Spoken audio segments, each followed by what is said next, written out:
Well, hello, everyone. I think we'll get started. I'll begin by recognizing that I'm joining you from Halifax, Chibuktuk, the ancestral and unceded territory of the Mi'kmaq. I invite you to add in the chat at any point an acknowledgement of the lands on which you are located. My name is Tammy Findlay. I'm chair of the Department of Political and Canadian Studies at Mount Saint Vincent University in Halifax, Chibuktuk. Our tech host for the day is also Mount Saint Vincent University, and I'm the current president of the Canadian Research Institute for the Advancement of Women, or CRIAW. CRIAW is a national bilingual feminist organization in Canada dedicated to research using feminist intersectional frameworks. While recently there's been a flurry of events related to the politics of the convoy, CRIAW has been interested in this area for quite some time. In 2019, we identified analysis of the so-called alt-right as one of our strategic priorities. This led to the 2021 publication of The Rise of the Alt-Right in Canada, a feminist analysis, authored by Luna KC with Jackie Neopol and Miriam Edelson. Luna, a postdoctoral researcher at the Research Network on Women, Peace, and Security at McGill University, was then invited to speak on a podcast by the Canadian Women's Foundation about a feminist lens on alt-right ideology. Then in March, CRIAW hosted a participatory interactive event for the United Nations Commission on the Status of Women's NGO Forum with feminists to discuss and strategize about how to counter the rise in anti-feminism and right-wing extremism globally, with speakers Miriam Edelson and Kavita Krishnan from the All India Progressive Women's Association and the Communist Party of India. We've since been exploring opportunities to build knowledge and networks around the rise of right-wing politics in Canada in its many forms, and to foster shared strategies of resistance. This panel is our modest attempt at bringing together like-minded speakers and participants who offer critical analysis on the subject and who might be open to working together going forward. Ideally, we'd like to see a progressive and robust research and advocacy network aimed at critiquing and challenging the rising right in Canada. We will spend some time together at the end today thinking about what each of us can contribute to that. Our group today is multi-sectoral. It includes academics, journalists, women's organizations, labor unions, social justice groups, but it is certainly not exhaustive.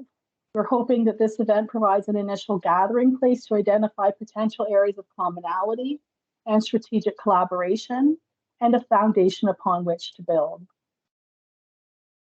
This event came together with the support of many, including Alana Catapan, Janet Conway, Miriam Edelson, Erin Esau, Brenda Hattie, Fiona McDonald, Jane Stinson, and CRIAW's fierce feminist duo, Melissa Alig, our office coordinator, and Jackie Neopol, the executive director for CRIAW.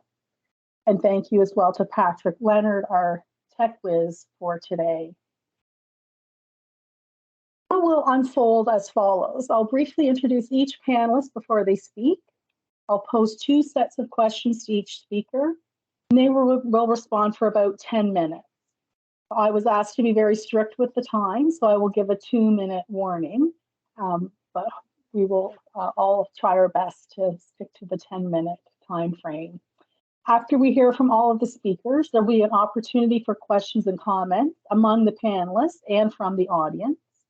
This will be the opportunity to share information about existing research and current and potential organizing initiatives. And I'll wrap up with some brief messages about next steps. A few technical reminders. All mics and videos will be turned off with the exception of our panelists. Questions and comments can be posted in the chat, and I will moderate the discussion.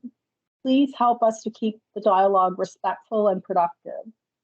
Thanks to all of you for joining us today in what I hope will be the first of many fruitful conversations. As I said, I will provide a brief introduction for each speaker, but we will also post longer bios in the chat. We have a fascinating group of people, and I'm sure you want to know more about them, so you can read more about them in the chat.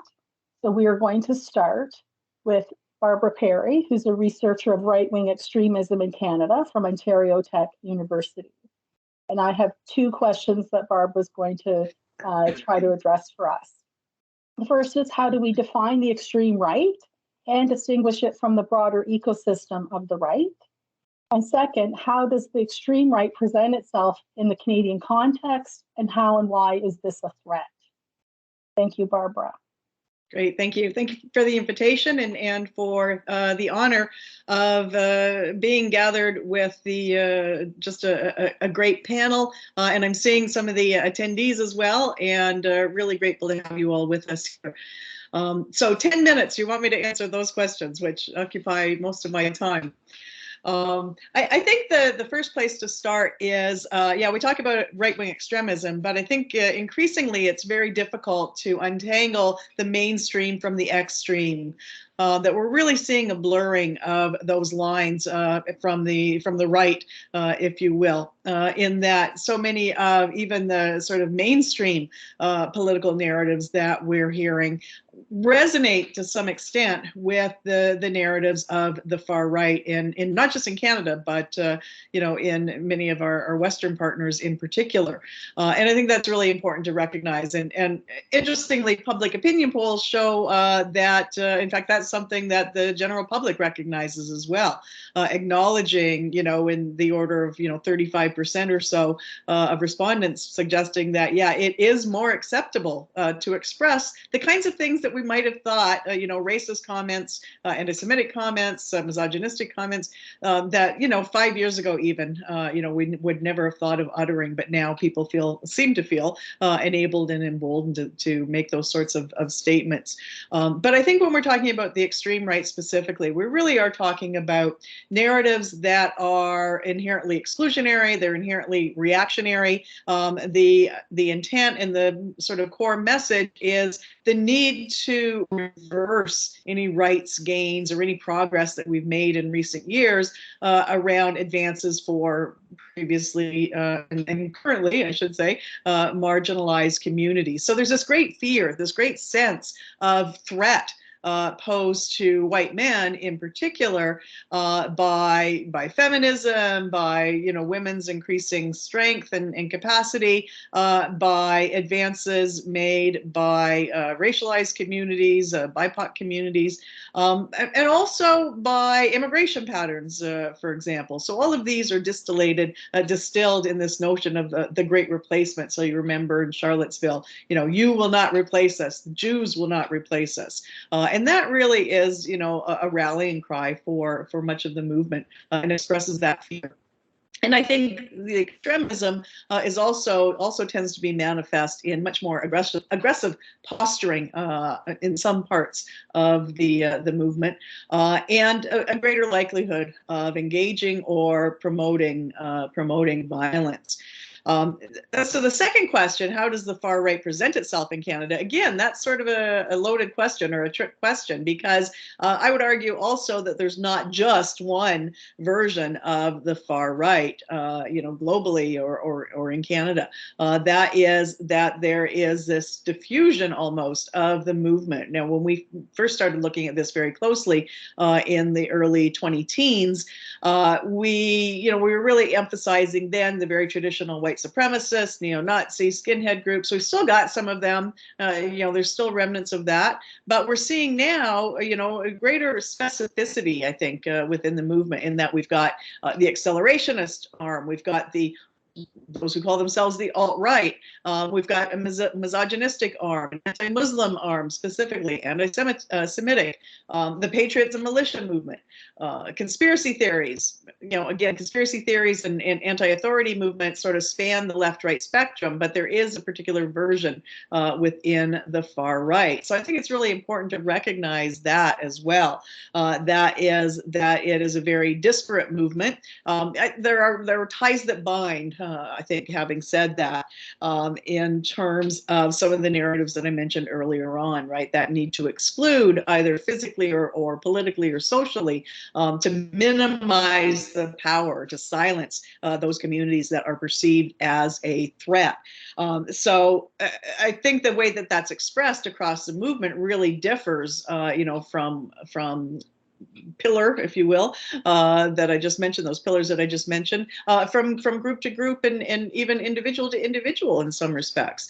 Because one of the other things that we're seeing is, while we're seeing a growth in the number of organized groups, we're also seeing an atomization of the movement, in that more and more individuals, and we probably saw some of this during the convoy, more and more individuals are being drawn into the far right, perhaps through those gateway conspiracy theories, without necessarily affiliating with a particular group. So they're kind of cherry picking. They're consuming the narratives that they're receiving largely online, and taking the little bits and pieces that seem to suit their needs, their situation in the current context, and again, adapting them to fit their needs, sort of massaging those conspiracy theories or those discourses I mentioned in a way that makes sense to them and helps them make sense of the world as well. So I think that, and I think I'm probably nearly out of time, that, if there's any takeaways, let's say two. One is that blurring of the mainstream and the extreme, and I think two is the diversity within the movement, the diversity that characterizes the movement. So I'll leave it there for the next speaker. Thank you. You were very efficient. You had a couple of minutes left. We'll give you those at the end. Yes. We're going to turn to Justin. There's somebody who's bound to go over, so it's a good balance. That's right. So Justin is next, and Justin is a freelance investigative journalist. And I have two questions for Justin as well. So the first is, what are the roots of the convoy, and how are the organizers tied to right-wing organizing in Canada?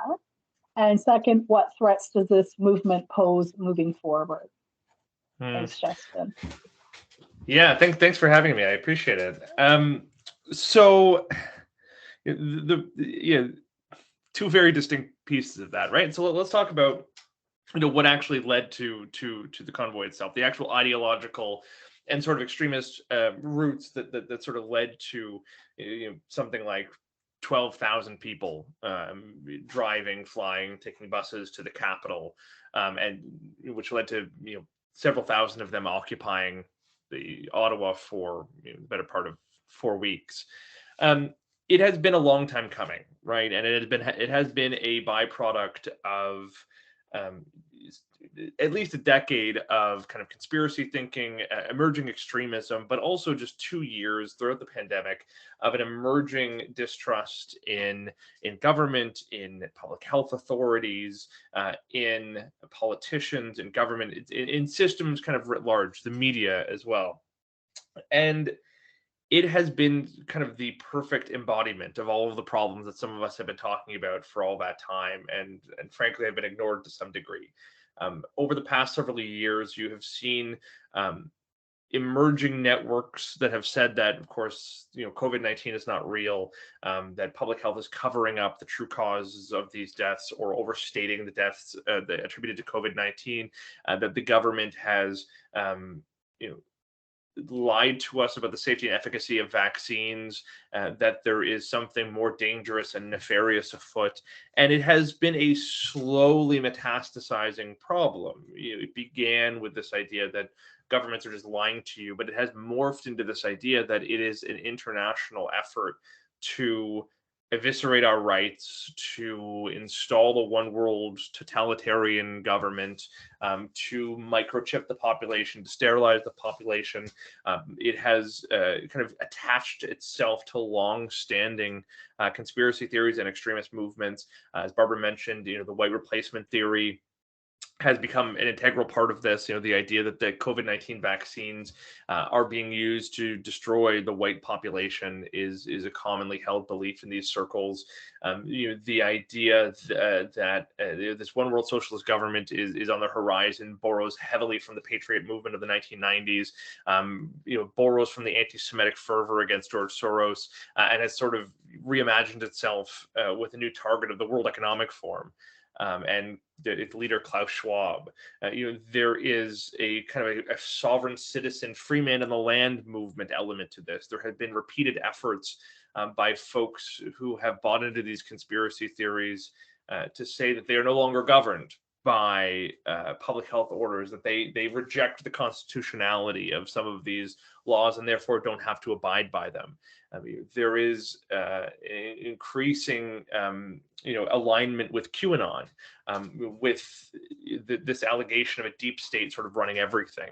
There is a plugging into a sort of naturopathic quack doctor stream in some conspiracy and extremist movements, to say that the real cure for these things is being covered up by big pharma and the government. So all of these trends and these strands and these ideologies and these conspiracy theories have been boiling and kind of running in tandem for quite some time. And it really was, I would argue that the convoy in Ottawa was the moment that all of these things came together at the same time. It was the first time you saw all of these disparate groups, whether it's QAnon-linked groups, whether it's extremist far-right groups, anti-COVID-19 vaccine groups, all of these organizations which have never really cooperated in any major way are suddenly on the same page. They're suddenly shoulder to shoulder. And you see that reflected in the organizers of the convoy. The guy who came up with it has kind of flittered around some far-right groups in Canada in the past, or at least more conservative, maybe not far-right, but at least conservative groups in Canada in the past. He was a participant in the United We Roll protests, the anti-carbon tax protests in 2019 in Ottawa, but he has spent the last several years closely following and echoing QAnon conspiracy theories. Donald Trump was unduly removed from power. The 2020 U.S. presidential election was rigged.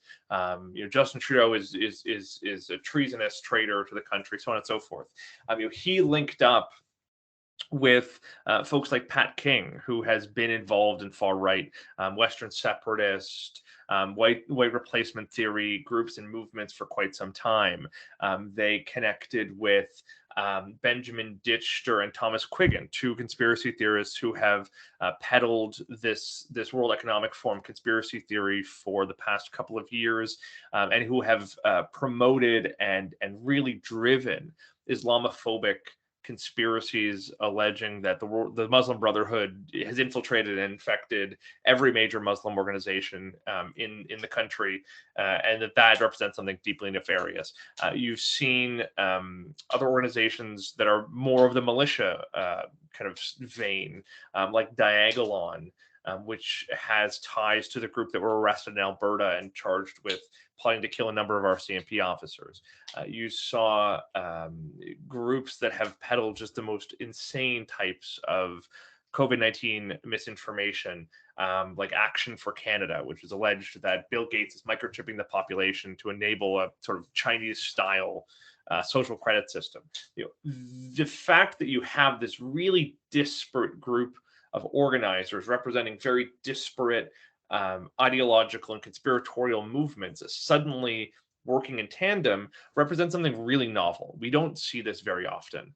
There are not a lot of instances over the past half century where there have been so many different types of conspiracy, extremist, outside the mainstream movements that have, gotten almost by committee together to organize a particular action, and where that organization has been this effective. This is like a United Nations for extremist and conspiracy groups.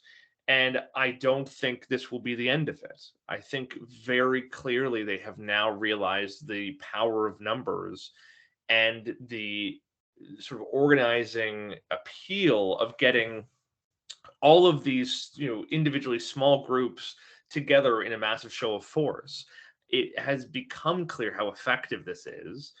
because you've seen a number of politicians tripping over themselves to try and curry favor with this mob, right? This is a series of groups and individual organizers, influencers, so on and so forth, who on their own are politically toxic, who on their own would never be caught in the same room as any member of the Conservative Party, maybe not even a member of the People's Party of Canada.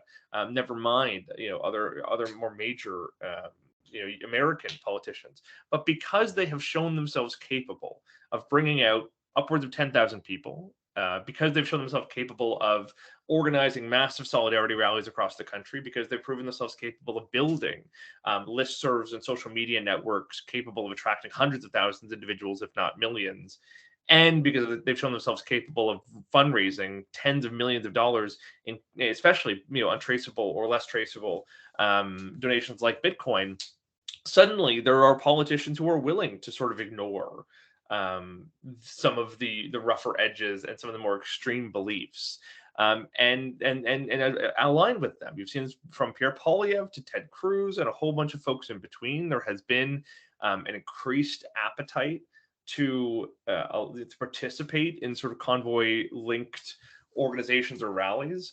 And I think it represents a real sort of normalization of this group. This group has also understood the value and the benefit of messaging, which is something that these groups don't always do especially well, as we've seen. The fact that they were able to get talking points in order and were able to, at least in some way, follow them and try and deny some of the more conspiratorial and obscene aspects of their movement. I think they have shown themselves quite adept at staking kind of a political a political middle ground, I suppose, and entering into the conversation in a way that we would never have accepted if they actually kind of put forward their true beliefs. So this is a really concerning development. I think we can hope that the air comes out of the tires of this movement, to use a kind of bad pun, when hopefully the COVID-19 pandemic sort of wanes and becomes less top of mind, when people are not stuck indoors so often, when people are not motivated by vaccine mandates or mask mandates. But I do think some of the linkages between these groups and some of the recruitment and some of the tactics adopted and sort of developed will be incredibly useful for groups going forward.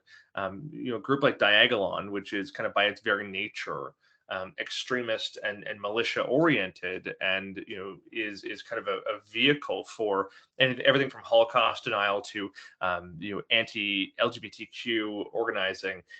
They have used the convoy to recruit, and I know intelligence agencies have been warning about exactly this problem, and I do worry that their numbers are going to swell, that they're going to have more cachet, that they're going to reach more and more people and be able to conduct possible operations or target individuals because they've managed to bring in new members through this massive rally. I think we need to be deeply concerned about where this goes next, and I think it's really worth keeping an eye not just on the organizers who were kind of front and center, who may stick around, who may go away, but more so the strands and the threads and where they may start to overlap and combine into something kind of altogether more powerful and potent, something like QAnon that has become a catch-all for all manner of conspiracy movements and fringe beliefs, because I think we've seen just sort of the dawn of where this is going to go next. Maybe I'll leave it there because I was not keeping time, but I think I'm close to 10 minutes, but I can obviously talk about this for much longer. That was great. Thank you. Our next speaker is Elizabeth Simons, who's the Deputy Director of the Canadian Anti-Hate Network, or the CAHN. And so 2 questions for Elizabeth. First, what does the CAHN understand as hate, and what are its connections to the rising right? And how is the CAHN's work against hate positioned towards the rising right in Canada? And what are the impacts and what threats does this kind of hate pose for specific groups of people?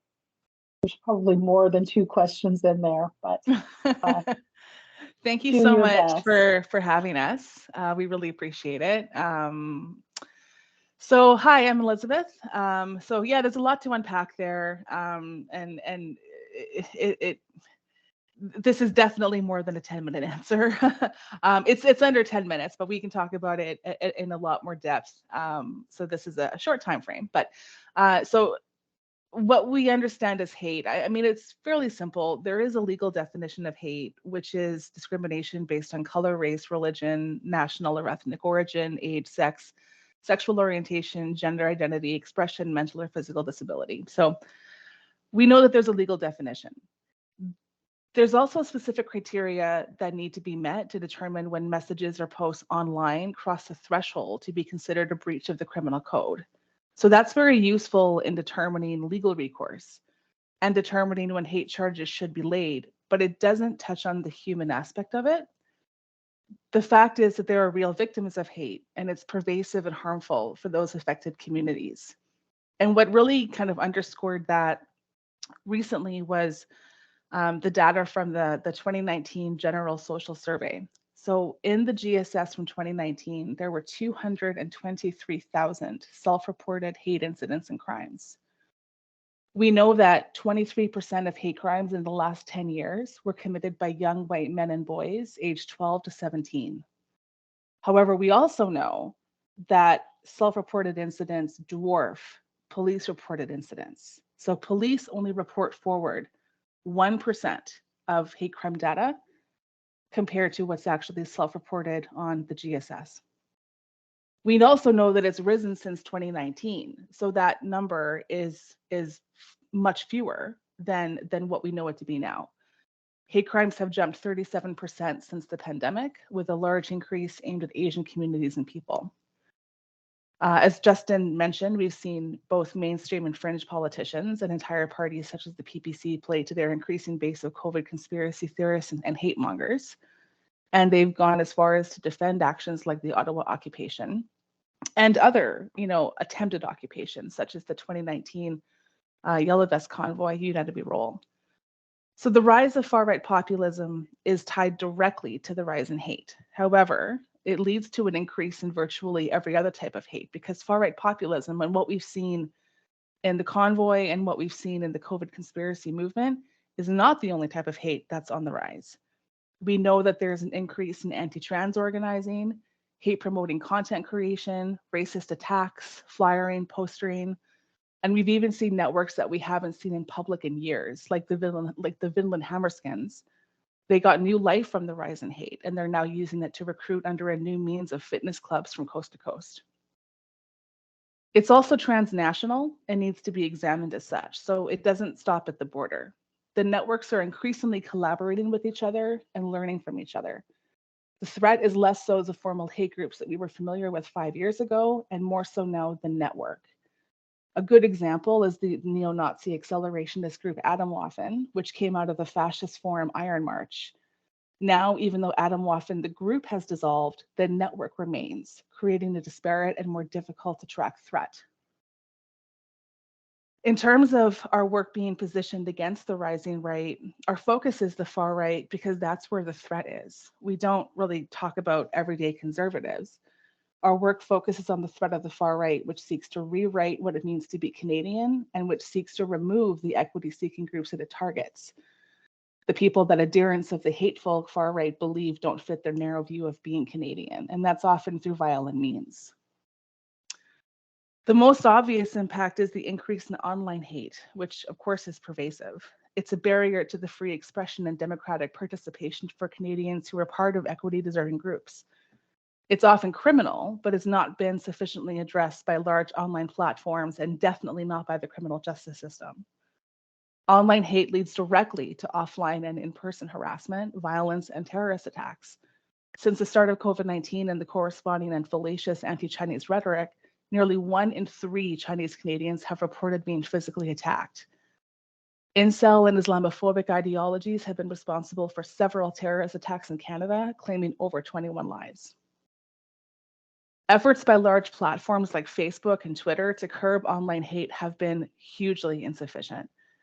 They give empty promises, and organizations like ours are unable to notice any significant difference. Organizations like GLAAD in the USA have conducted reviews and found that all social companies are failing to uphold the most basic anti-hate and anti-discrimination policies. In many cases here and internationally, it's caused incalculable harm.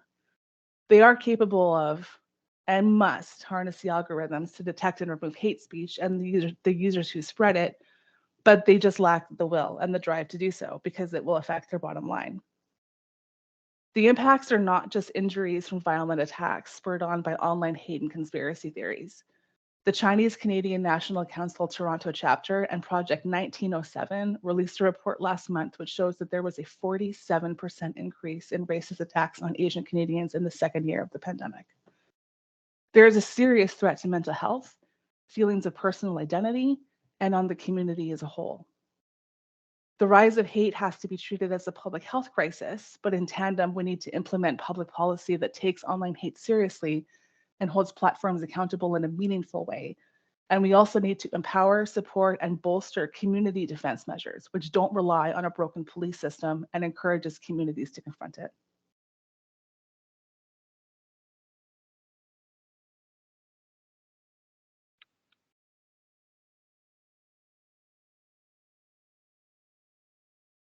Thank you. Everyone's been so diligent with their time. Our next scheduled panelist is Nuzhat, but she's joining us late and she hasn't arrived yet. So we're going to move to Elle and then we'll circle back to Nuzhat when she joins us in a few minutes. And so Elle Jones is a researcher and activist of abolition and defunding the police from Mount Saint Vincent University. And I have two questions for Elle. First, what are the connections between the rising right, anti-Black racism, misogyny, and white supremacy?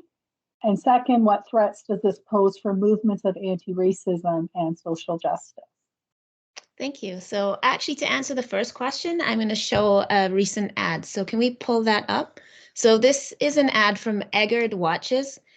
Previously, you might remember something they did after Gillette did the toxic masculinity ad, and there was this backlash. Oh, you're saying men are bad. Eggard Watches is a company. It's a conservative, evangelical, white Christian company. I think it's based in Florida. And they frequently engaged in these responses through the culture war. So when the Gillette thing happened, they come up with their ad being like, men are good. So let's just watch this ad, and then we'll talk a bit about what we see. So go ahead, you can play it. Anybody's going to bring it up. 1 second. Yeah.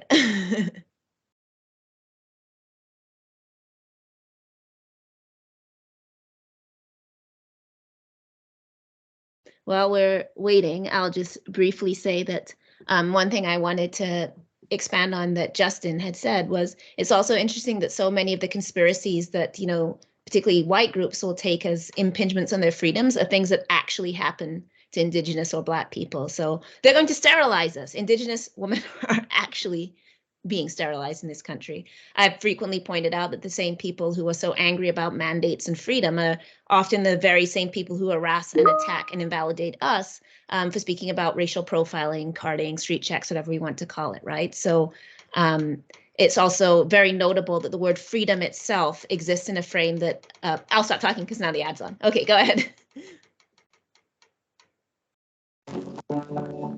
What is a woman? Is a woman a history of achievements quickly being erased? Is a woman a feminine force of nature? Is a woman a sister, a daughter, a mother? Is a woman the wonder of childbirth? Is a woman a caregiver? Is a woman a warrior who fought for her place? Is that now being taken away, soon to be forgotten? Is that not worth protecting? Can you provide a definition for the word woman? Can I provide a definition? No, Yeah. I can't. And how long do we sit idly by and not stand for the sacred value of womanhood as it loses all meaning? Because we believe that womanhood is a birthright. So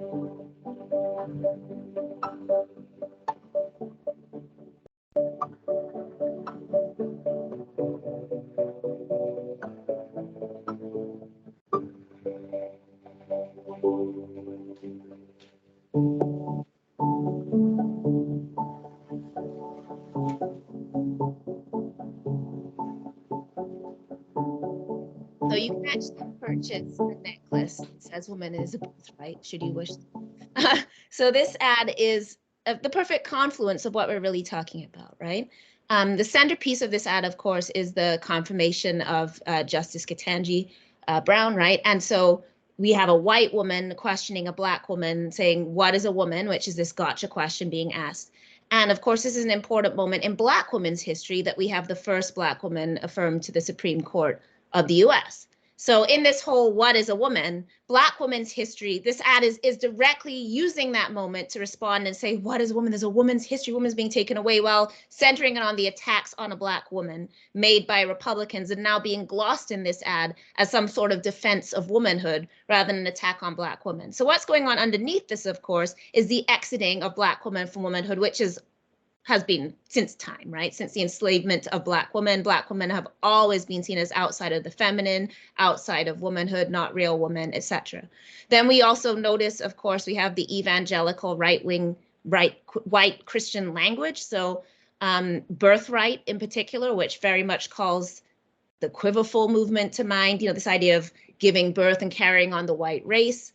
Of course, the terms chosen, we get, I think, feminine force of nature. So we get femininity, this kind of spirit of womanhood that is felt through what? Childbirth, caregiving, which in this is represented as, you know, a white woman caregiving an elderly person. The majority of caregiving in the US, of course, is actually done by racialized people, Filipino women, black women, Latino women, right? So caregiving is glossed as, you know, something that happens within white families. We get all this birthing, caregiving, nurturing. When we see sports, it's very interesting because we don't see black athletes like Simone Biles or Serena Williams. We see white gymnasts from, I think it's like 1972, right, or 1968 Olympics. It's, you know, this nostalgic time because we're located back in the past. And when we talk about women or warriors, we don't see things like women marching for civil rights or Latino women marching against the border or marching for abortion, of course. We see votes, right? Like, so, okay, we've conceded that white women need the vote because then they can vote for Trump alongside like white men, right? So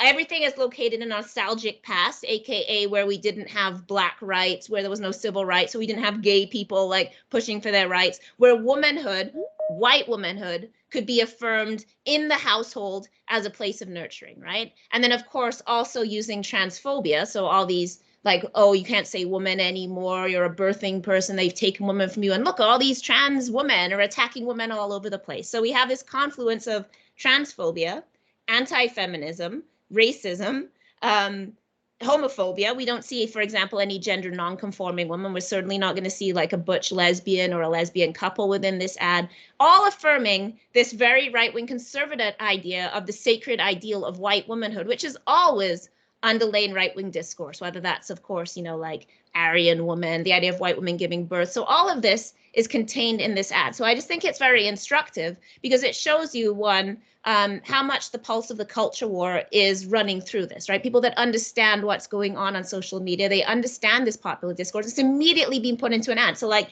I think this is from 2 weeks ago. So this is like immediately after the confirmation to the Supreme Court, this ad is going to come out and present itself. The other thing that's interesting, of course, is that I've been arguing with women about this ad. Like, women have been posting this ad and being like, oh, I like not understanding what the narrative is, right? It's not that they're necessarily specifically transphobic or specifically, they're just like, oh, what is a woman? That's powerful. It says things about women. And you have to point out, well, no, this is extremely transphobic. This is extremely anti-Black. So it also shows, as others have talked about, the ability to, you know, you don't come out and just go, we hate Black women and we think Black women are men and like women don't belong in society, women don't belong as CEOs. You don't say that. You put in this like, what is a woman? Your sacred birthright. And some people are responding to this and being like, oh, it's so nice to be affirmed as a woman without understanding the narrative behind it. So it also shows how insidious a lot of this is. By the way, as I was saying, like while we were gathering, because I watched this and a couple of other things, the algorithms on social media are very attuned to like right-wing material. So ever since I watched this one ad, I now get like Tucker Carlson, Jordan Peterson, all of this is coming in my rec. So I can watch like a million animal videos and it won't make a difference. But you know, you watch one "What is a Woman" video, and obviously I just want to watch transphobic stuff wall to wall now, right? So you also see how this is all supported by particular algorithms. So we can maybe talk about this if we have time to talk. I don't like doing media analysis like by myself, speaking into the camera by myself. But I'm sure many of you have thoughts on this. But you really see this is the kind of discourse that is going around, and how much it's tied to current events. So it's like responding very, very quickly to what's going on, how much it manages to tie together all of these other things, and then create this coherent and seemingly uplifting narrative that masks its roots, that then lures other people in, as Justin was saying, right? You don't necessarily have to be like some soldier of Odin to be part of this narrative. Moving back just very quickly, what does this mean for organizing other movements? One problem is, and this is, I was really glad in the last speaker that you were speaking about the need for communities to defend against anti-racism, because one of the things that we're seeing happening, particularly in policing, is they're using hate crimes to advocate for more policing. So for example, when I am like the chair of the subcommittee to define defunding police as a Black woman, the way the police met that rhetoric, normally when those reports come out is they say that you hate police and you're a crazy woke lunatic. They couldn't do that because we were evidence-based. So what they switched to is talking about policing and sexual assault and talking about hate crimes. And that felt quite pointed, right? A Black woman who actually has been the target of a great deal of the right-wing spotlight in this city. And now you have the police being like, oh, but what about hate crimes? So part of the issue with navigating hate crimes is how do we navigate them in ways that acknowledge them and obviously heal communities and protect communities without turning to the police who are using this to refund the police. So ironically, and not really ironically, it's very predictable, as we talk about how the police don't do their jobs and don't protect us, we get this now push on hate crimes and racism to essentially position the police as an anti-racist force. And of course, the police are constantly engaged in racially profiling us. They are also engaged in these attacks. You know, I saw that Spider-Man meme for the convoy of like, you know, the pointing at each other like the cops in the convoy. This is, you know, very true, right? I wanted to just elaborate also on what I was saying about freedom. For people that are aware of Stuart Hall's work, very briefly, Stuart Hall, of course, is taking on the idea, you know, Marx, of course, believes that when workers get together, then you'll start talking, you'll spread, class consciousness will spread, and then you'll all rise up. But we know that doesn't happen. And Stuart Hall, in particular, is looking at why this doesn't happen. And he has a theory of articulation, which is the idea that people can be given the same information, but that doesn't mean they end up in the same place. So when we say, you know, but there's a core of truth, like people are upset about COVID, people are upset about feeling restrictions, you know, the economy is really bad. And then there's this idea, well, of course, you have to turn to the right wing. I remember Ibbotson doing an editorial saying we need to listen to, you know, the CCP, what are they, what are People's Party kind of PPC. We need to listen to Bernier because if we don't listen to his followers, they'll commit violence. So literally the threat of white violence is a reason to allow people into government. He's like, you know, if we don't give Bernier a voice and his followers, they may be violent to us, and that's why we need to validate them, which is, of course, nothing that anyone would ever say about Black people or Indigenous people. If we're perceived as violent, the cops are going to be in our community putting us down, as they have been throughout history, like breaking our movements, arresting us, you know, surveying our communities. But if there's a threat of white violence, actually means, well, white people need to be listened to more because of that. But we get this kind of rhetoric that, well, they really do have a point. And as I was saying before the ad started playing, it's notable, of course, that all of the things that are supposedly unfreedom for these white groups are things that Black people experience, as not only experience and as normalized, but is often supported by the very same groups. Nobody sent a convoy into New Brunswick when Premier Higgs identified Congolese doctor, Dr. Ngola, an immigrant Black doctor, as spreading COVID, falsely identified him as case 0 in New Brunswick, right? There was no freedom convoy that went. In fact, those of us who said it was racist got targeted by the very same forces who will later on join the convoy. When we talked about the incarceration, imprisonment, and policing of Black people during COVID, we got attacked. And then 2 years later, the very same people are flying the Canadian flag and talking about mandates, right? And as I pointed out, there's been a Black skin mandate in this country forever. When we talk about policing, we're woke lunatics. When the convoy talks about policing, they actually have a point, and the police and the National Post will be like unprecedented policing. So I just say that to also say that this idea of freedom, which is so has this life in this movement, right? That like white people's freedom and freedom and freedom, but it specifically means that. It means white people's freedom. It doesn't mean the unfreedom of Black people, the unfreedom of Indigenous people who are actually experiencing many of the conspiracies that then become fuel for this. So in terms of organizing, the last thing, very quickly, I see Tammy on screen, is we have to continue to build cross-movement solidarities. It annoys me greatly when people are like, well, this is the failure of the left, because people will own the libs over anything. Like everything will be an excuse to owning the libs. But it's not that Black women aren't organizing. We're Black women. We don't get the same media as white men when they walk out in public because we're Black women. So we are organizing. I'm not going to accept the idea that this is just failure of left organizing, but we can continue to expand our movements. We have to be connecting to the labor movement. We have to be connecting to feminist movements. We have to be connecting globally because the right wing is. And the final thing very quickly is, I think an example we have of this is Chris Small's organizing ALU, which is fully within the radical Black tradition, but also was able to organize this huge warehouse of Amazon through barbecues, through getting on the street, through talking to the bus stop. And we saw this very encouraging movement. So it's not that there's no left-wing organizing or left-wing organizing is dead. We have these solidarities and we just need to continue to push on them and avoid criminalization on the other side. Okay, I'll stop talking. Sorry. Thank you. Okay, so we will go to Nuzhat, who was here before, and I missed her on our list. So we're going to hear from Nuzhat Jafri, the Executive Director of the Canadian Council of Muslim Women. And I have a couple of questions for her. First, what are the connections between the rising right and Islamophobia and misogyny in Canada? And how is the Council's work against Islamophobic and misogynistic hate positioned towards the rising right? And what are the impacts and what threat does this kind of hate pose for Muslim women? Thank you, Tammy. Can you hear me and can you see me? Yes. Okay, wonderful. Well, thank you so much for organizing this really important panel, and you have some really powerful and knowledgeable speakers. I'm going to talk about Islamophobia and how it affects Canadian Muslim women and girls and trans and non-binary Muslims. You know, for us, we must recognize that Canadian Muslim women and girls are very diverse in every way, that Islamophobia is experienced differentially by each person. Structurally, it intersects with other forms of oppression, such as anti-Black racism, sexism, homophobia, ableism, transphobia. So the lived experiences of Muslims with intersectional identities are often removed from conversations surrounding the Muslim experience and Islamophobia generally. However, gendered Islamophobia is a form of Islamophobia that directly targets Muslim women, girls, trans and non-binary individuals. There's an organization in the States called the Justice for Muslims Collective, and they describe gendered Islamophobia as the ways the state utilizes gendered forms of violence to oppress, maim, and control Muslim bodies. There is no better example of this actually playing out than Bill 21 in Quebec, which in fact is controlling Muslim women's bodies who are visibly Muslim and excluding them from, you know, earning a living.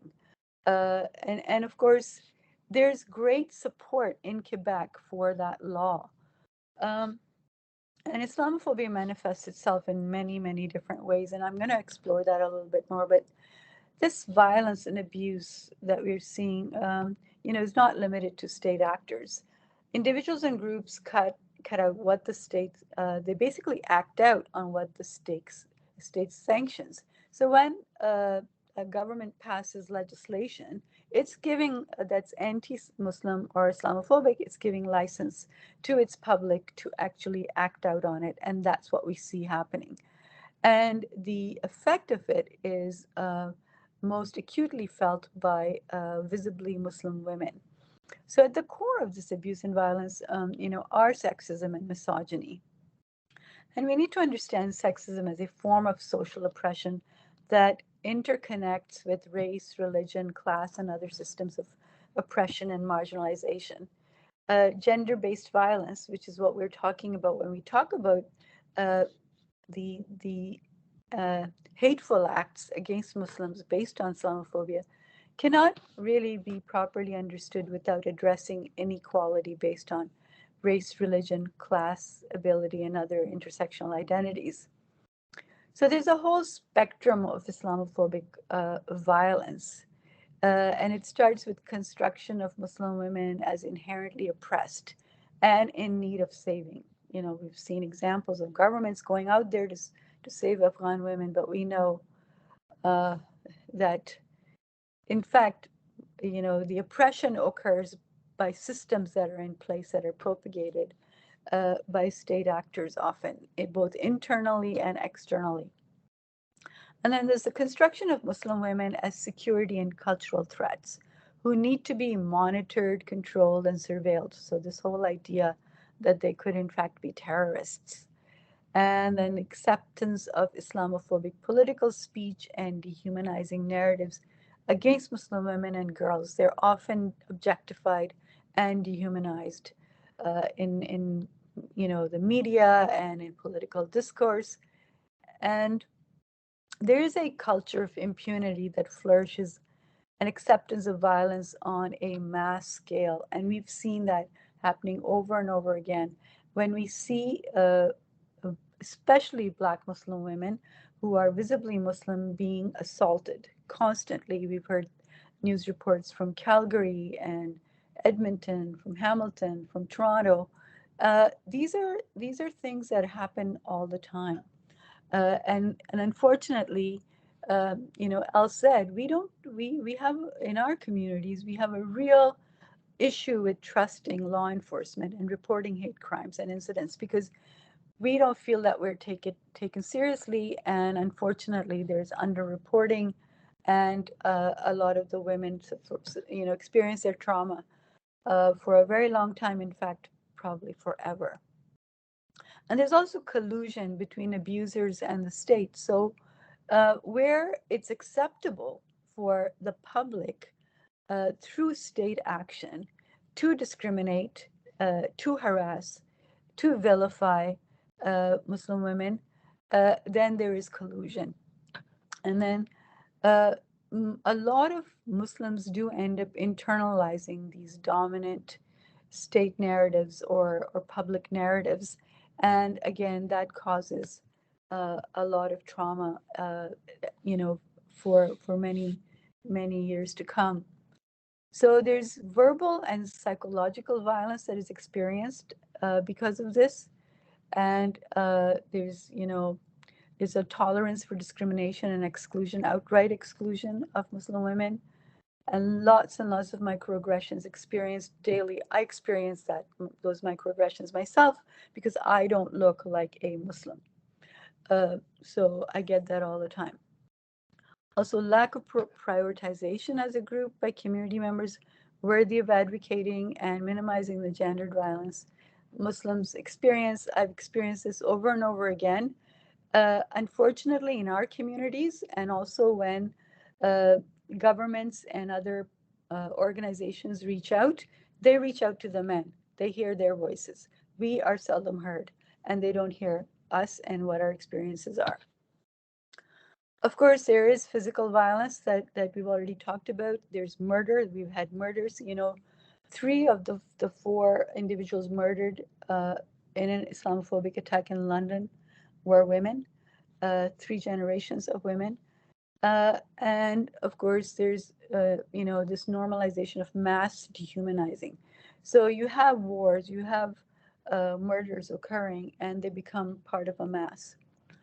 And then, of course, there's societal and systemic exclusion as well.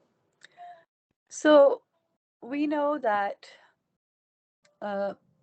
our members have been experiencing, you asked about the impact of Islamophobia, and it is fomented by right-wing extremists. There's a whole Islamophobia industry that focuses on Muslims. There are groups that focus just on Muslims to spread hate against Muslims and disinformation and misinformation about Muslims.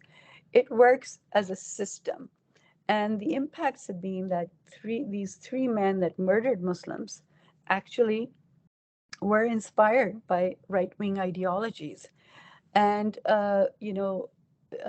because of this collusion of state actors and the media and what the media is sort of spouting out there, and some of these pundits, these extreme right pundits that are very anti-Muslim and Islamophobic, they all come together and they affect the lives of Canadian Muslim women and girls and trans people in a very real way. And so this is a daily occurrence. This is something that we experience every day. Women in our communities, girls in our communities, and trans people in our communities are afraid to go out. Go out to the mall, go to school, walk in the street. They're unprotected. They are, these Islamophobic attacks are another layer of violence that we are facing. And most of the service providers and governments and other organizations do not understand the layers that are, that our communities have sort of built in their lives, and their intersections and how they affect their day-to-day existence. And because of the intersectional and gendered nature of Islamophobia, I can't even begin to scratch the surface on what we can do about it, but we are addressing it. We have programs that focus on educating people on Islamophobia, what to do about it, particularly how to counter it online. I think my time is up, right, Tammy? So I will stop. You have a few seconds if you want to wrap up. Well, I know I went on a little bit, but I think I'm passionate about the subject, and our organization has been addressing it in different ways. And there's nothing like real life experiences, lived experiences of Muslim women and girls and trans and non-binary people sharing what they've experienced in the last, well, since the pandemic and since before that. But the impact has been, domestic violence or violence against women, gender-based violence increased during the pandemic, while they became all the more acute for Muslim women. And I would challenge us to look at what's happened and what the impacts have been and work collectively to address it. Thank you. Thank you. Okay, we will wrap up with Janet Conway, who's a researcher of anti-feminism and the global right from Brock University. And our questions for Janet are, first of all, what does a feminist intersectional analysis tell us about the link between anti-feminism and the rising right within the Canadian and global context? And second, how is this a threat for women at the intersection of different systems of oppression? Thanks, Janet. Thank you, Tammy, and thank you to the rest of the panel. It's a real honor to be part of this group, and thanks to everybody who's joined the event today.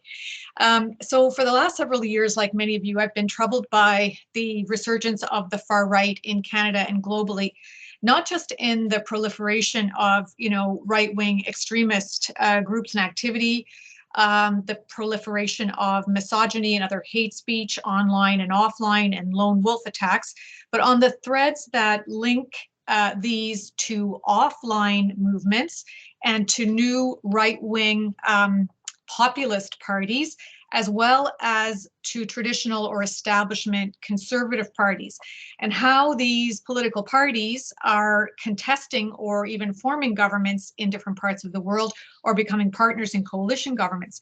In short, I've been really concerned to think more about the mainstreaming, as other speakers have mentioned, the mainstreaming of far-right ideas in democratic political systems. So for example, in Europe, right-wing political parties have formed governments in Hungary, Serbia, Poland, and Greece. They're contesting government right now in France. Germany, Italy, Denmark, Austria, Finland, Sweden. In Latin America, we've seen Bolsonaro elected in Brazil. In Asia, Modi in India, Duterte in the Philippines, Erdogan in Turkey, and of course in the US with the election of Trump in 2015 and the transformations that we've seen there in the Republican Party in recent years. In Canada as well, there are direct threads of continuity between what we are seeing in the present with a history from the rise of the Reform Party in the late 1980s to the election of the Harris Conservatives in Ontario in the mid-90s, to the Harper Conservatives in the 2000s, to Ford Nation, to Bernier and the People's Party of Canada, and to the consorting of Conservative politicians with white nationalists up to Pierre Poilievre and others in the convoy. So in Canada, we have our own history of this. In part, it can be linked to the Trump effect, but certainly not only that. It's also important, in my view, to recognize that this is not just a problem in political systems or political institutions, but it's part of a cultural transformation that is underway that we can see in the influence and growth of right-wing media outlets in Canada, like Rebel Media, and in the growth of a right-wing civil society.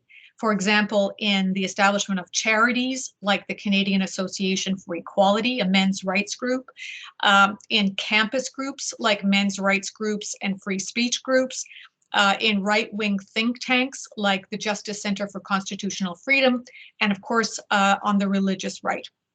So the right is clearly not a single thing. Many of its elements are not new, but I would argue that there is a global recomposition or a remixing of the right that is underway that represents a new level of threat to democratic political cultures and to equality-seeking social movements, and a threat, that has been there certainly in the past, but which is at a new level and is taking some new forms. The global right is also, as others have said, transnationally networked. It's increasingly institutionalized, and it's very well funded. Former Prime Minister Stephen Harper, for example, is currently the president of the International Democratic Union, which is dedicated to electing more right-wing governments worldwide. So this right-wing ecosystem, although it's incredibly diverse and as others have said, is disparate, is also united by a profound anti-feminism. So in that sense, I think there's a lot of evidence to say that it is targeting feminism as a social, political, and ideological force, and especially the feminist project for intersectional gender justice. Feminism understood as a broad-based, multi-issue social justice movement. I think there are different ways that we can see anti-feminism at work across this disparate global right. The most obvious and perhaps overt ways, so there are overt ways in which it's evident, but there are also more subtle and differentiated ways in which anti-feminism is made manifest.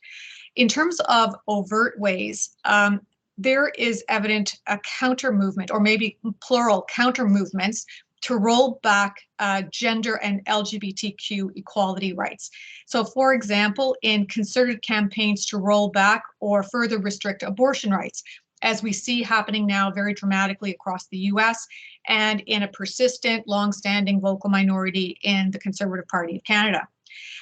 We see this in efforts to discredit feminist claims about gender-based violence and sexual harassment, including the decriminalization of sexual assault and rape in marriage, as has happened recently in Russia, or Turkey's withdrawal from the Istanbul Convention to counter domestic violence. We can see this in efforts to roll back or prevent gay marriage equality, LGBT adoption rights, or access to reproductive technologies. We can see this in concerted attacks on transgender rights, as in mobilizations against comprehensive sex and gender education, against gay-straight alliances in schools, against anti-bullying initiatives. So local examples, of course, the campaign against sex education in Ontario that was very prominent in the last provincial election. The recent instances of Conservative MPs voting against trans rights or refusing to support the ban on conversion therapy. So, I mean, there are multiple examples in Canada as well. In many contexts, this has also taken the form of explicit anti-gender campaigns or campaigns against gender ideology. Now, I can talk more about this in the Q&A because I'm concerned about time, but in short, campaigns against gender have their roots in the 1990s in a transnational alliance of the Vatican with conservative Muslim states to counter the kind of gender mainstreaming efforts that were underway at the UN, and also really as part of a moral panic in response to critiques of the gender binary and the destabilization of gender as a kind of natural category.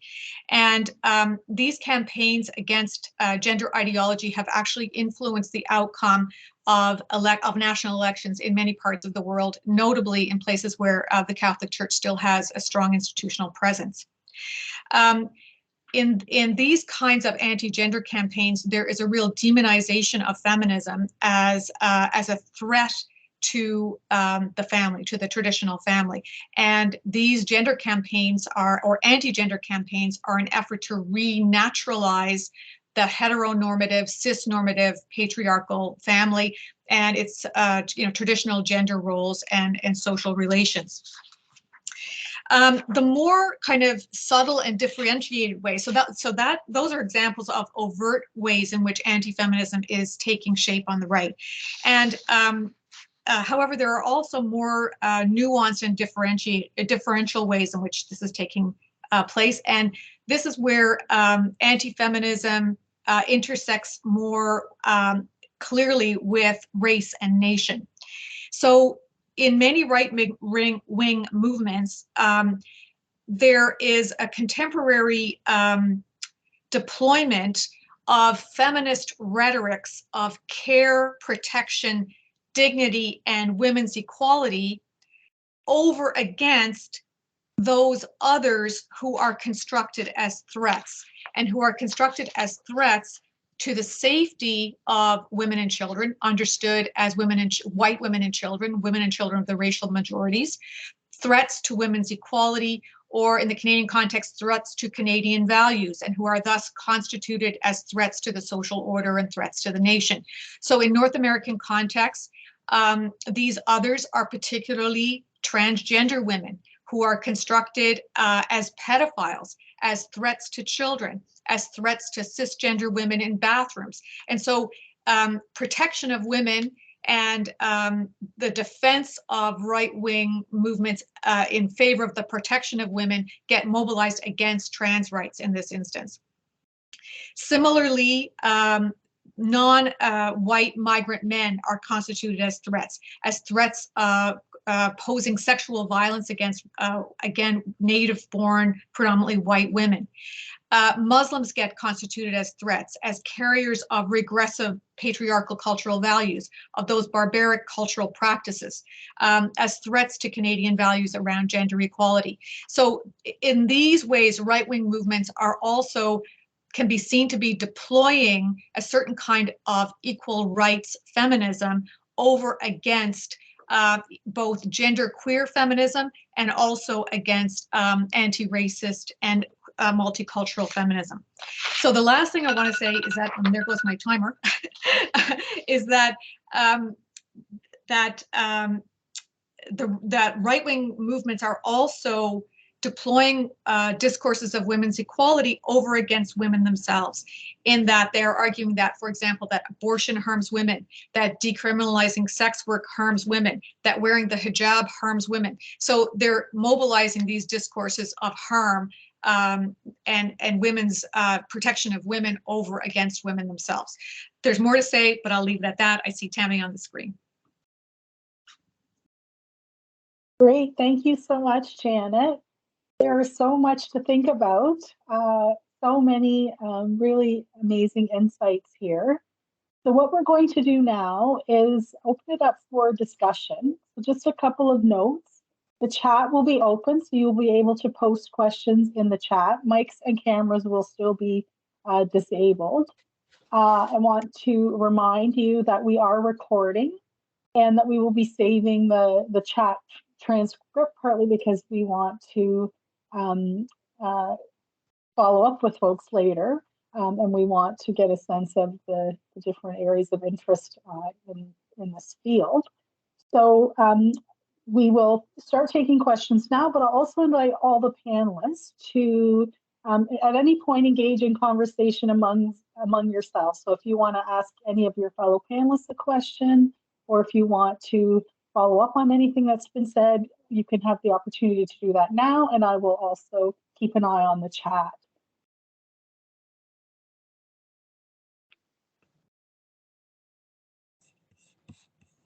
I actually have a point for discussion, and that sort of comes back to Justin's conversation and bringing the later conversations into that, and that is how we, in fact, saw gender politics play out in the convoy. I think we were very quiet on that. I think we tended to focus on the anti-statism. We focused a little bit on the racism, maybe on some of the, the anti-queer hate crimes that were, occurring in downtown Ottawa.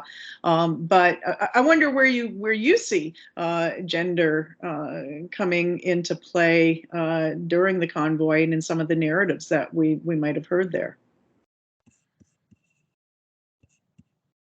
Why don't I, because, to be totally honest with you, I don't know that there was a ton, I'm racking my brain, but I don't think there was a ton of gendered stuff happening. I think there was some level of sexism levied against Chrystia Freeland, as there has been kind of extensively in the past. But I mean, I think it's worth noting that several of the organizers, or at least one, the chief organizer, or the chief public-facing organizer, was a woman, obviously a white woman. And I saw some trappings here and there of some transphobic stuff, as you kind of always do in spaces like this, in movements like this.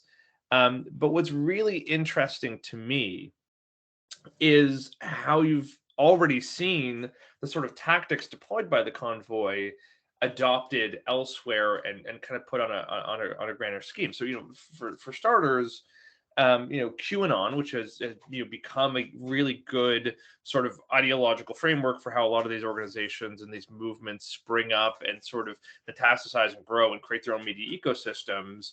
QAnon has sort of morphed into a new force that is targeting what they're, in their language, groomers.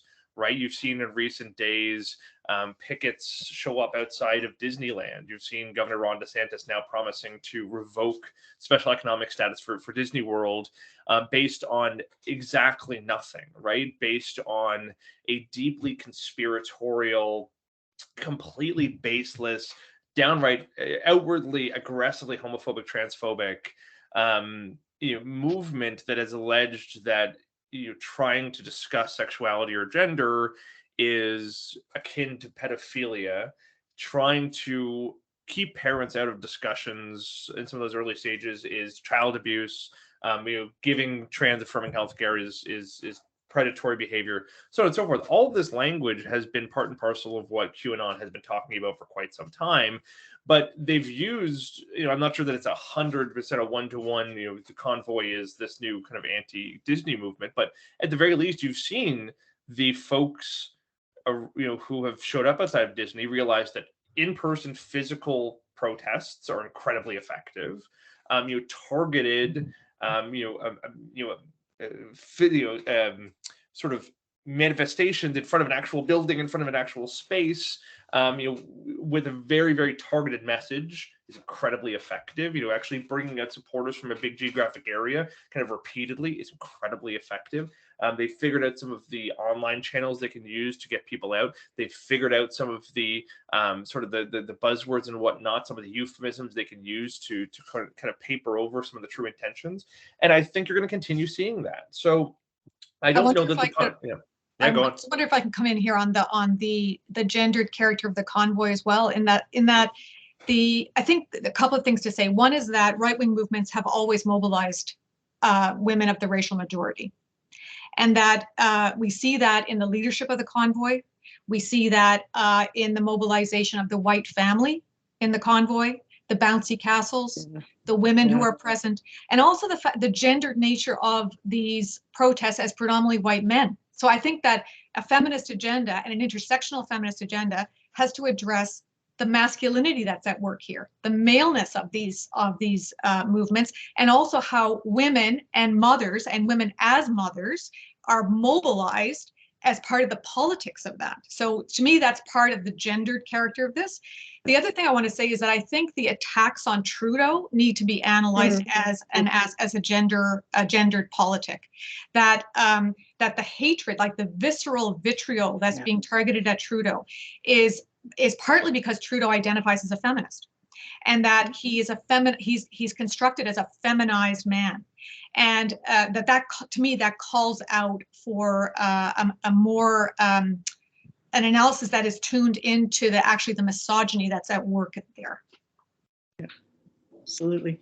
Yeah, so Elle has her hand up. I just also want to note in the chat, there's some relevant, and maybe Elle's going to pick up on some of this as well, but Randy's noting this kind of notion of the head of the family and the gendered nature of that. And Vicky notes that there was gender targeting of people in Ottawa, harassment, catcalling, threats of women, transphobia, and the use of women, children, families as human shields. This also goes back to just a few things to add to the conversation, but go ahead, Elle, and then Elizabeth wants to say something. Sorry, I was going to say that what I was saying about freedom too goes back to this. This is almost like a Thomas Hobbes kind of man in the state of nature who gets to walk alone unimpeded, as opposed to a view of society that is collective, that is based on mutual aid, which are all things, for example, that Black feminists are talking about, Indigenous feminists talk about. I'm not going to say women are nurturing and live collectively. I'm not going for that biological thing. I'm saying politically, there is a lot of organizing, feminist-based organizing, that understands things about mutuality, care for each other. Health workers are overwhelmingly women, nurses. So part of the assertion of freedom in the convoy is also the idea of like, you can't tell me what to do, mom. You know, like you don't get to tell me to protect other people's health and wear a mask. You don't get to tell me that I should care about other people. And so it's the very conception of what freedom means, which isn't about collective freedom, which isn't about we care for each other so that we all can become free. It's I want to go to the Boston Pizza right now. And if you tell me I have to show you a paper, then that is impingement on my freedom. And that is a particular white, like masculine vision of what freedom means, without saying that all women believe in one kind of thing. I'm not trying to suggest that, you know, women are nurture or caregivers with a feminine spirit or whatever, but I think that within what feminist organizing has tried to do, the whole organizing was an extremely masculine organizing, military, police officers, occupation in itself, like I'm going to impose in your space and put myself here and you don't have a right to tell me to leave and I'm going to scream at you. Like these are not feminist models of how we build community and how we actually seek freedom in other ways for each other. So Elizabeth, go ahead. There's a lot to unpack there.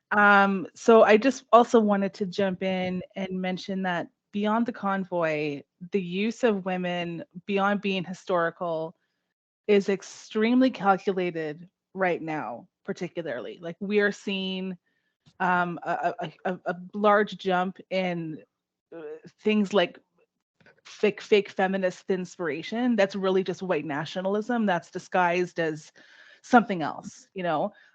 It's all very curated. It's all very much on Instagram and TikTok. And so we're seeing these entire communities and influencers with large platforms that are coming out as young women who are, you know, putting forth these ideas, these ideals that other young women should be following and you know, going with. But it's really just white nationalism in disguise. It's really just, you know, it's in some points, it's actually neo-Nazism in disguise. And we see this in every single kind of subset of the far right. We see women influencers in kind of every single subset of the far right. So I think we really have to pay attention to the fact that it's not just, you know, men and, you know, this idea of like the ideal man and their, you know, their ideas of fitness and whatnot. But we're seeing a lot of women come out of this and they're not really being paid a whole lot of attention to. In addition to that, the anti-trans organizing, which completely co-opts and falsifies the notions of feminism, is growing to a level that we have to be paying a lot more attention to it than we are. The groomer stuff that we're all seeing, that's all tied into it. these groups are networked, they're resourced, and they're growing. They're huge. And I think those two things, when it comes to gender, are aspects that are not being paid as much attention to as they should be, and we're ignoring it at our own peril. Nuzhat. Yes, I think, Elizabeth just pointed to this. Money is very, very important in all of this, because the convoy couldn't have organized the way it did. And all of the money that is going into perpetuating disinformation, like and Barb knows a lot about this, the business models of social media companies are entirely based on, perpetuating hate and negativity. And they want people to go to these, negative messages, to sites that can really excite and anger people. So it's all about I'm sorry, I shouldn't put it that simply, that it's all about the money, but money has a lot to do with this. And, when you think about economic oppression and the lack of resources that are available to feminist organizations and what they're able to do and not do.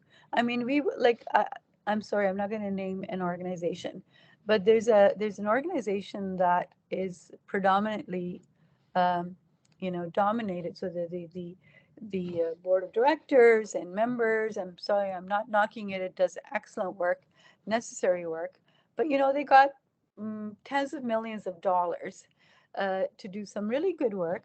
But our organization is struggling all the time, day to day on shoestring budgets to do the work that we're doing in the community. So money is very important.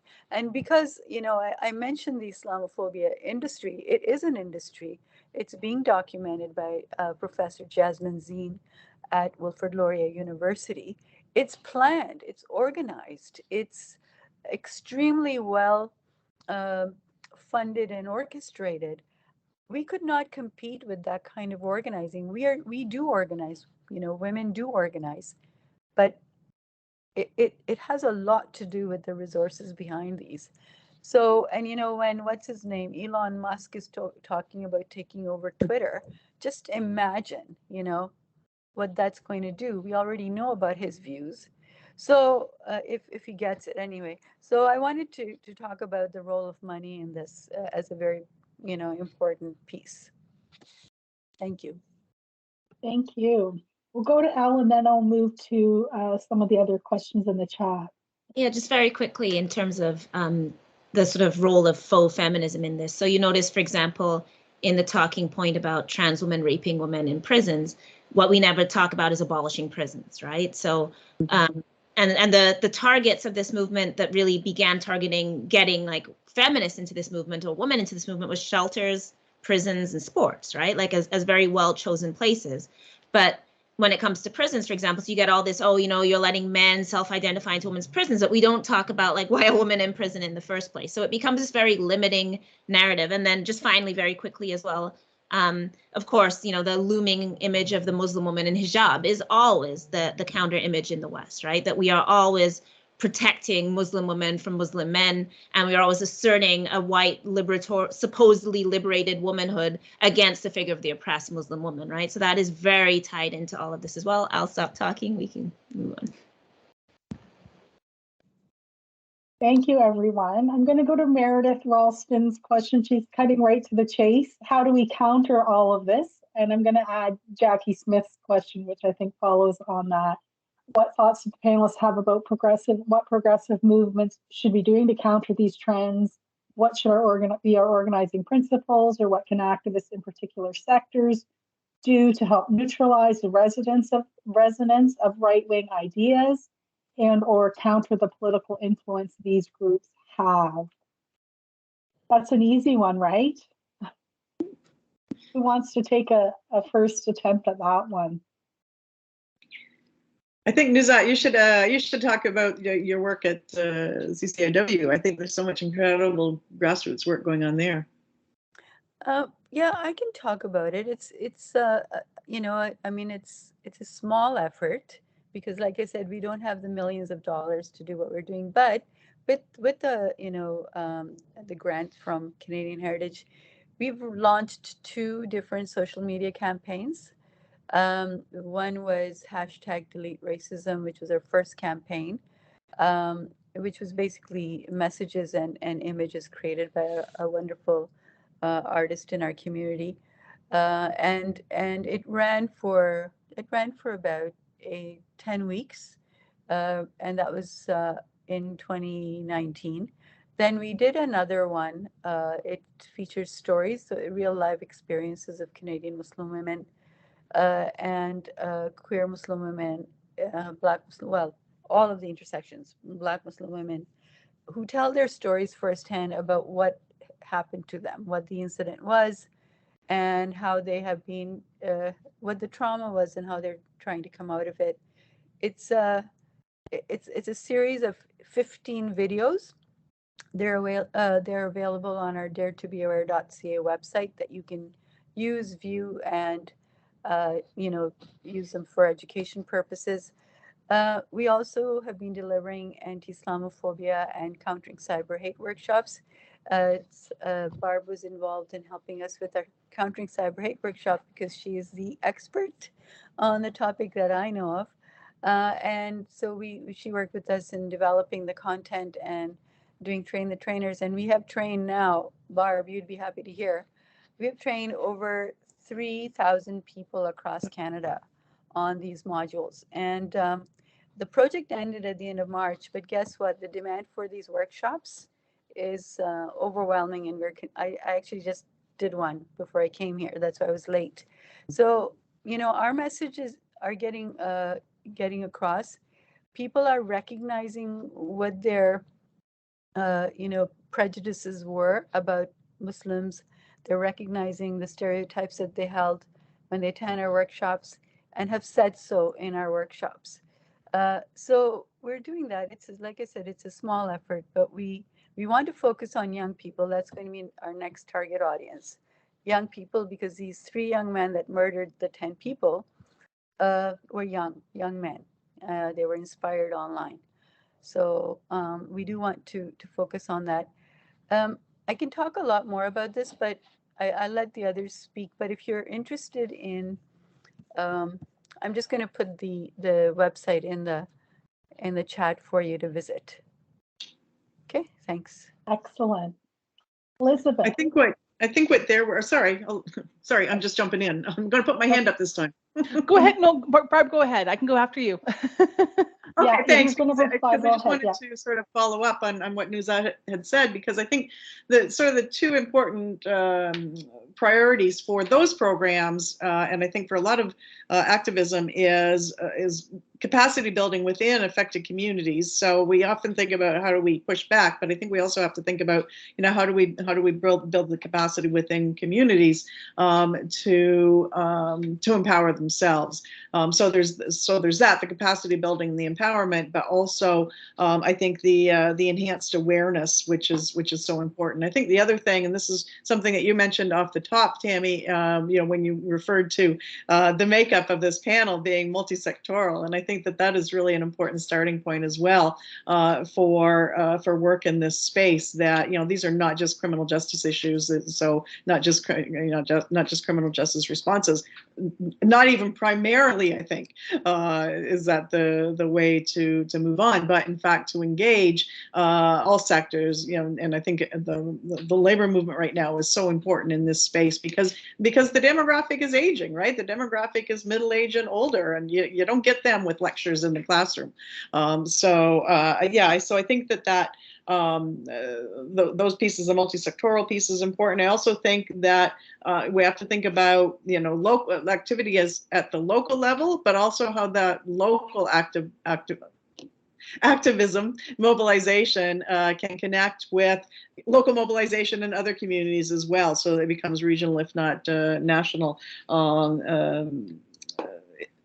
I guess, issues as well. And I think the last thing is coming back to this awareness raising is the role of the media. And I've had a lot of conversations with journalists about how much oxygen is too much oxygen for these sorts of actors, right?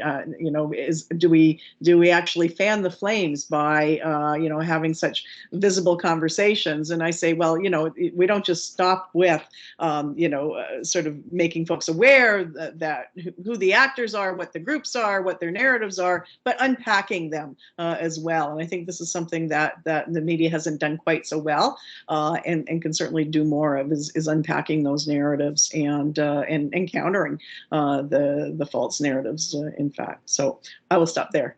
Sorry, Elizabeth. Right. No problem. Yeah, I just wanted to underscore what Nuzhat was saying about reaching youth. Right now, that is such an important piece of this.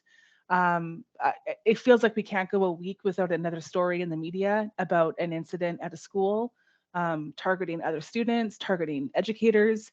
It's so key, and so we've produced a resource that it is accompanied by workshops that we're getting into schools across Canada, and it's not an anti-racism resource. There are people and organizations much more qualified to do that. It's intended to help educators, parents, and communities identify when kids are being groomed and recruited into hate movements, and also with practical guides and practical advice for what to do for various types of situations and different escalating types of behaviors. And rather than focusing on, you know, hate group X and hate group Y, it focuses on the ideology, so that rather than, you know, this is what this logo is, it doesn't matter, because we all know that they're fractious. There's so much infighting. They're going to rebrand 100 times, you know, before you can do much about them. And so rather than knowing about the hate groups themselves, you have to know what is their messaging, what is their recruitment, how do they operate. So that's such a key point. I think that school boards and schools have to be pressured to kind of introduce anti-oppression training. They have to be pressured to introduce training on what can teachers do to counter these situations, because we've heard from so many educators that just say, you know, these incidents are happening in my classroom and I have no idea what to do about them, you know. So I think when it comes to how to counter it, that's a big piece right there. And I think also the cross sectoral piece is very big as well. Labor is of course one of the biggest allies that anti-racism can have, and I think we have to really build that up and focus on that. We know that the far right is transnational. We know that they work together, and we have to work together even harder. And since the pandemic, it's been tough, but we have to make those steps and build those networks and those bridges to actually get something done about it. Justin, and then I'll move to a few other questions in the chat. Yeah, I was just going to jump in to say, you know, I'm certainly not the expert on what training looks like or what capacity building looks like. I think clearly some of the programs that Nuzhat, you were just talking about are going to be instrumental in figuring out how you actually kind of build resiliency, how you kind of, you know, reach people before they wind up radicalized, how you teach media literacy in school, how you give people the tools to, you know, to read things critically, to not fall for conspiracy theories, because as I kind of mentioned off the top, I think conspiracy theories are increasingly becoming the most important pipeline for the far right, for extremism in the West anyway, in a way that we've never quite seen in the past, that we don't know quite the impact for yet. So evidently it's going to be a diversity of tactics, right? There's no single thing that's going to solve this problem. You know, part of the solution is going to have to be an intelligence and policing solution, but frankly, it will not catch everything, and it can't solve everything, right? Policing and intelligence becomes really useful when a plot is already underway, or when kind of illicit financing is already, you know, putting up movements that are a threat. But you know, starting to criminalize more organizations, or criminalizing, you know, I think even criminalizing speech, criminalizing entire movements is just prone to backfire, giving police kind of unfettered power to target groups or to target ideologies only kind of, you know, improves, or sorry, expands that sort of victim complex and that siege mentality and that distrust of authority that that actually exacerbates a lot of these programs. one thing we talk about shockingly rarely these days is what counter-radicalization and deprogramming and de-radicalization looks like. In the mid-2010s, when the Islamic State was doing a shockingly, horrifyingly good job of reaching disaffected young men in the West, and in some cases young women as well, we had a big societal conversation about what it looks like to fund, stand up, and organize counter-radicalization and de-radicalization programs. There was a ton of problems with them. There's I think you could say as many bad things about what we did as good things.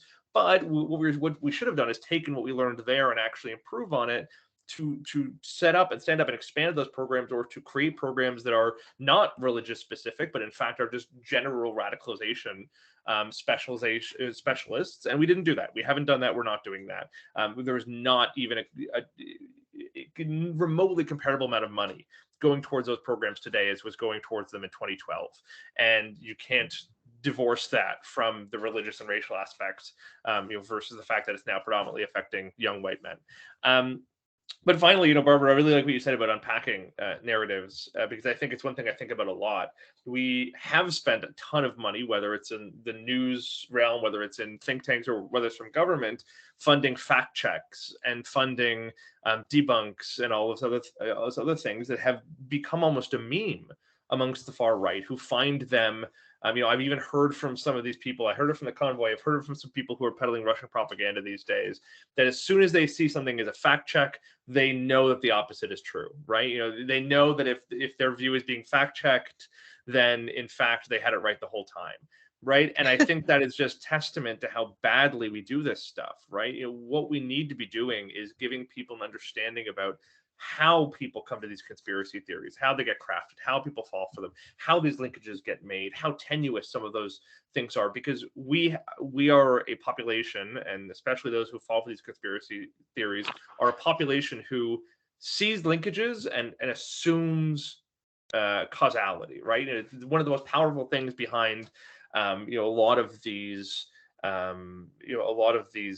conspiracy theories these days is exactly that. Let's talk about, I'll wrap up in a second, but let's talk about this. This new groomer kind of panic, right?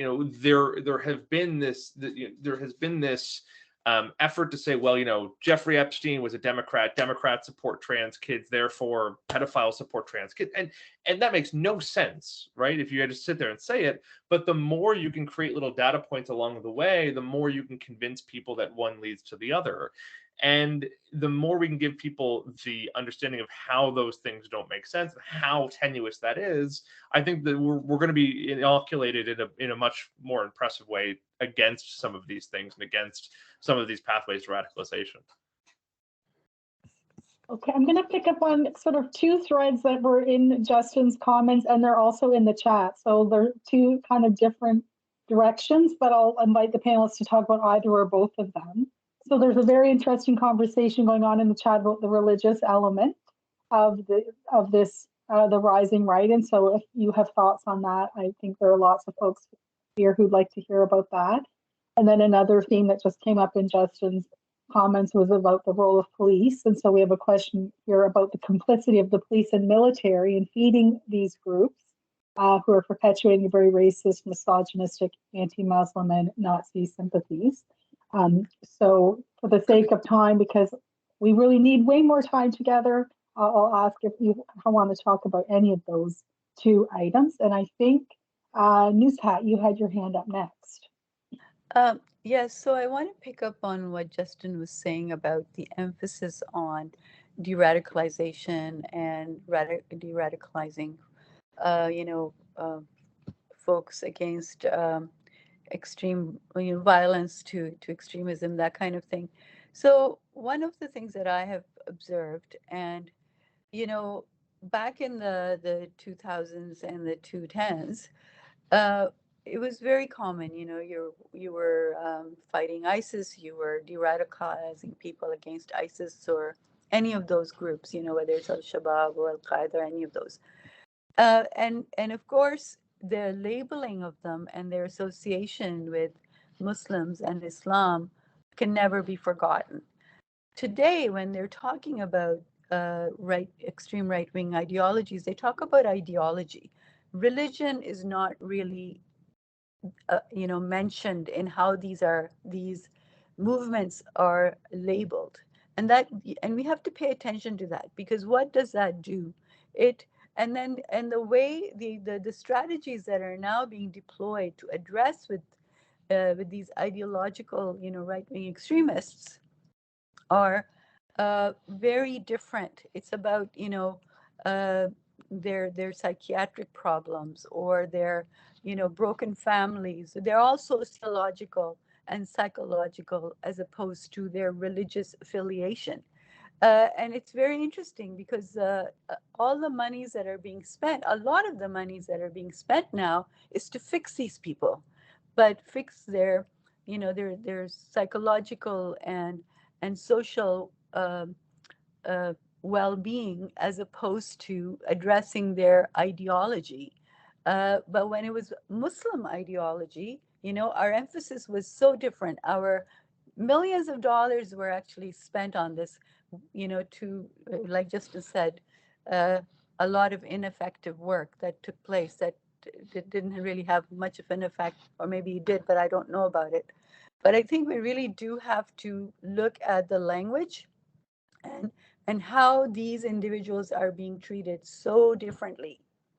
And they're committing horrible atrocities, and they are, it's very gendered. I mean, so misogynistic and so racist, and we're not labeling what this is, and I think it's very important to think about the language and what we're doing with these individuals, how we're caring for them and treating them, whereas previously it was all criminalization.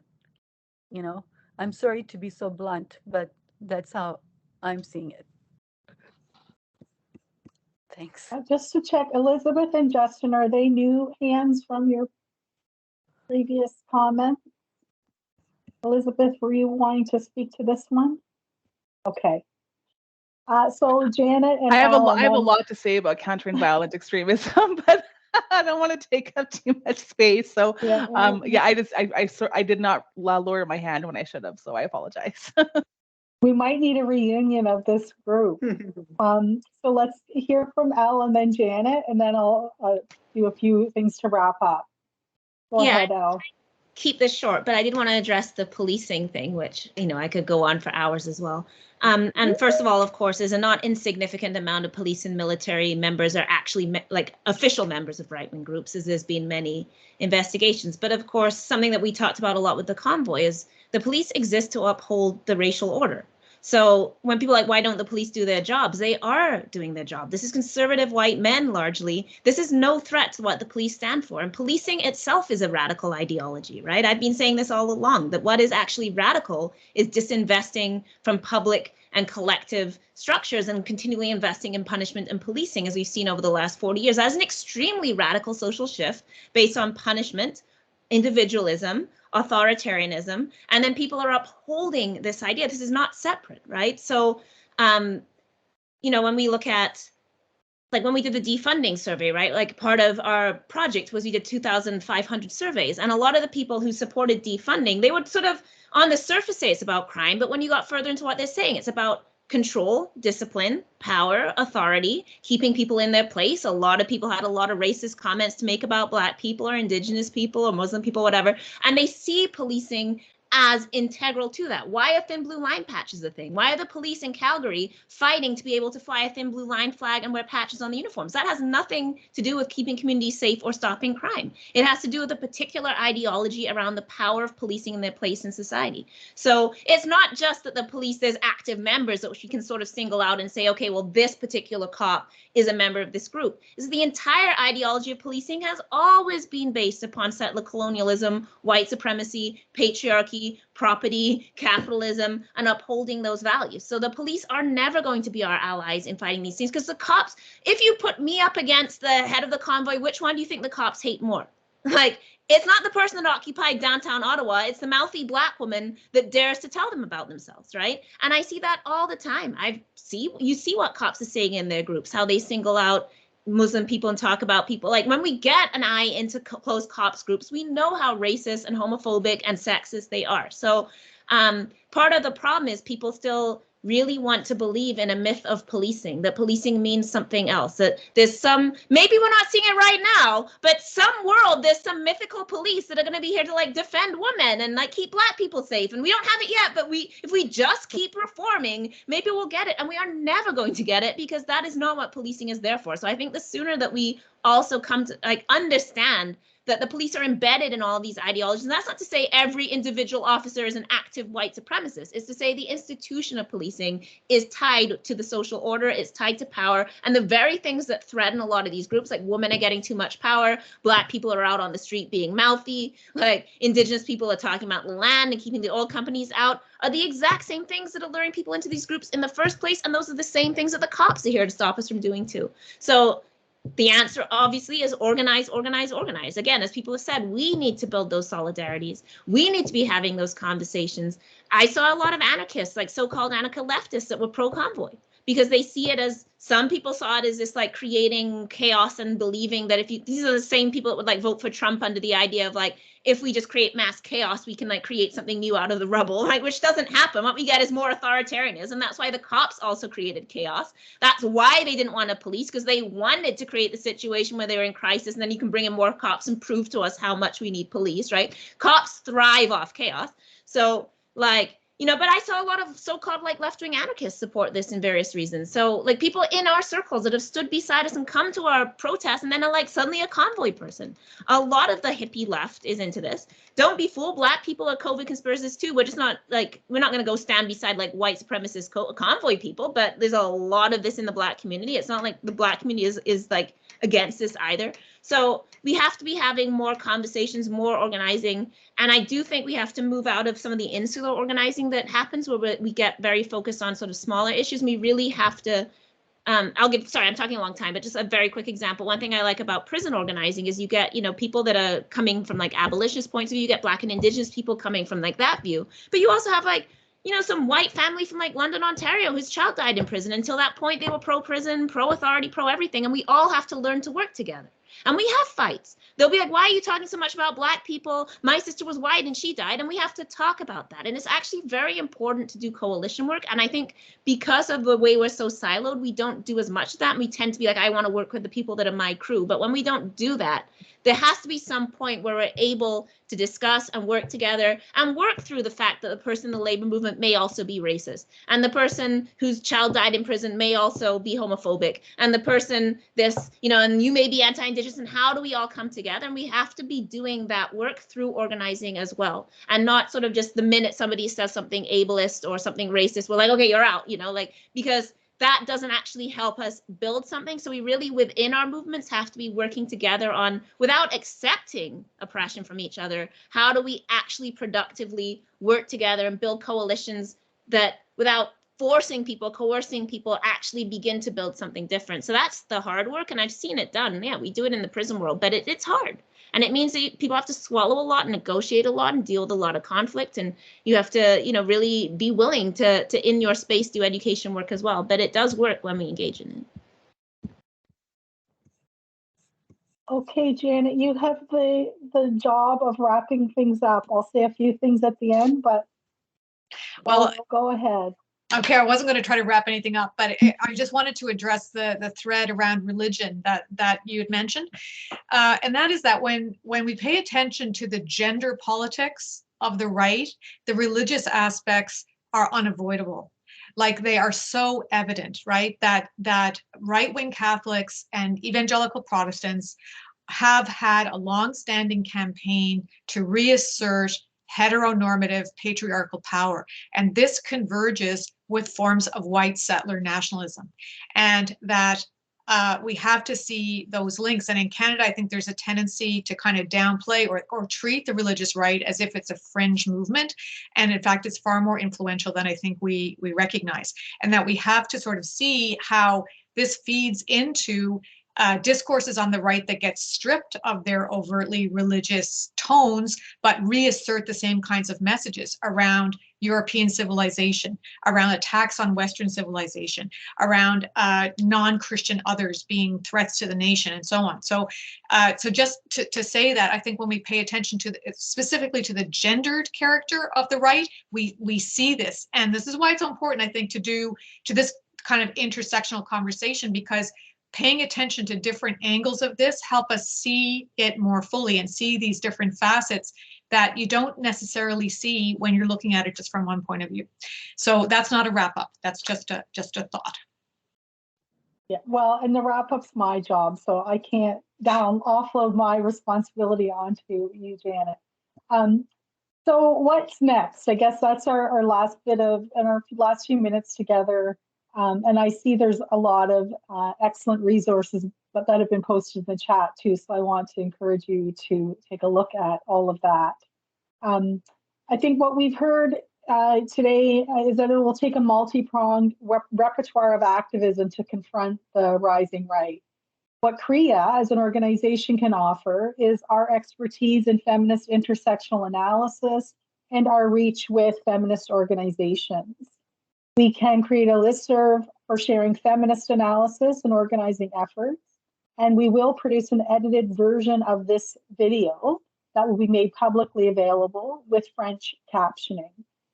We can also commit to following up once after this event to share the information we gather today. That includes the information that's posted in the chat, but also information that will be gathered through a Google form that Melissa will be circulating.